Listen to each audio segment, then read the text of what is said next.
BJP MP and former Bihar Deputy CM Sushil Kumar Modi and Union Minister Nityanand Rai have arrived for the party's core committee meeting in Patna. The meeting is taking place amidst the unfolding political turmoil in Bihar.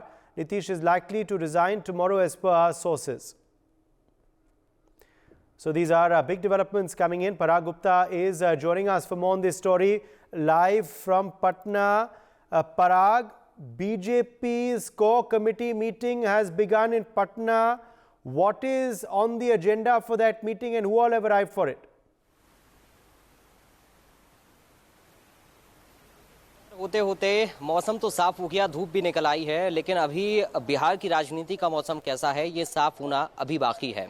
जिस तरह से आपने BJP की meeting का जिक्र किया है, देखिए एक बार तस्वीर मैं आपको दिखाना चाहूंगा मुख्यमंत्री आवास की तस्वीरें इस वक्त जहां पर हलचल बढ़ी हुई है और कुछ ही देर में मुख्यमंत्री नीतीश कुमार भी अपने आवास पर पहुंचने वाले हैं। इस तरह की जानकारी भी सामने आ रही है। चूंकि मैं आपको बताऊं कि कुछ नेता जेडीयू के मुख्यमंत्री आवास पर अब से कुछ ही देर पहले पहुंचे हैं और एक मीटिंग जेडीयू की शुरू होने वाली है। मुख्यमंत्री के पहुंचते ही ये मीटिंग शुरू हो जाएगी। इस तरह की खबरें भी सामने आ रही हैं। कुछ ही देर का हमें थोड़ा सा इंतजार करना होगा इस मीटिंग के लिए।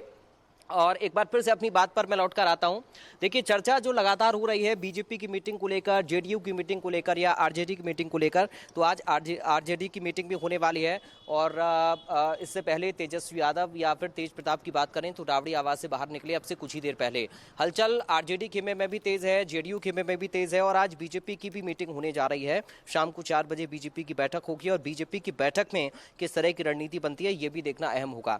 चीजें धीरे धीरे निकलकर सामने आ रही हैं। कुल मिलाकर अगर हम ये कहें कि आरजेडी भी इस बात को समझ गई है कि अब सरकार बचने वाली नहीं है तो उसमें कुछ गलत नहीं होगा, क्योंकि जो एक्टिविटीज हो रही हैं, जो रिएक्शन सामने आ रहे हैं आरजेडी की तरफ से नेताओं के भी, वो ये बता रहे हैं कि आरजेडी ने अब इस बात को स्वीकार कर लिया है कि नीतीश कुमार एक बार फिर से पारा बदलने के लिए तैयार हैं।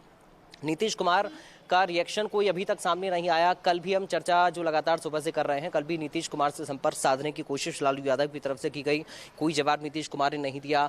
और उसके बाद आज बैठकों का दौर। और अब देखिए एक और बड़ी खबर आपको हम बताएं, खबर ये भी आ रही है कि जो बीजेपी का समर्थन पत्र है वो भी आज नीतीश कुमार तक, मुख्यमंत्री तक पहुंच सकता है। और अगर आज समर्थन पत्र बीजेपी नीतीश कुमार तक पहुंचा देती है तो कल संभवतः नीतीश कुमार अपना इस्तीफा सौंप देंगे राज्यपाल को। और अगर कल वो अपना इस्तीफा सौंपते हैं तो उसके बाद फिर वो शपथ ग्रहण भी कल शाम तक हो सकता है। और इस बीच खबर ये भी आ रही है आरजेडी खेमे से कि आरजेडी अपना समर्थन पत्र भी जो है वो वापस लेने के लिए, जो उनका समर्थन है वो समर्थन वापस लेने के लिए पत्र राजभवन तक पहुंचा सकती है। तो कुल मिलाकर अब ये चीजें धीरे धीरे करके स्पष्ट हो रही हैं कि आरजेडी की हलचलें बढ़ गई हैं। आरजेडी की तरफ से भले ये कहा जा रहा हो कि जेडीयू के कुछ विधायक उनके समर्थन में हैं, उनके संपर्क में हैं, वो जेडीयू के विधायकों को अपने साथ ले आएंगे, लेकिन ये सारी खबरें हैं। क्योंकि अब जब आरजेडी को जमीन खिसकती हुई नजर आ रही है तो आरजेडी भी इस बात को कहने से कतरा नहीं रही कि आरजेडी मजबूत है।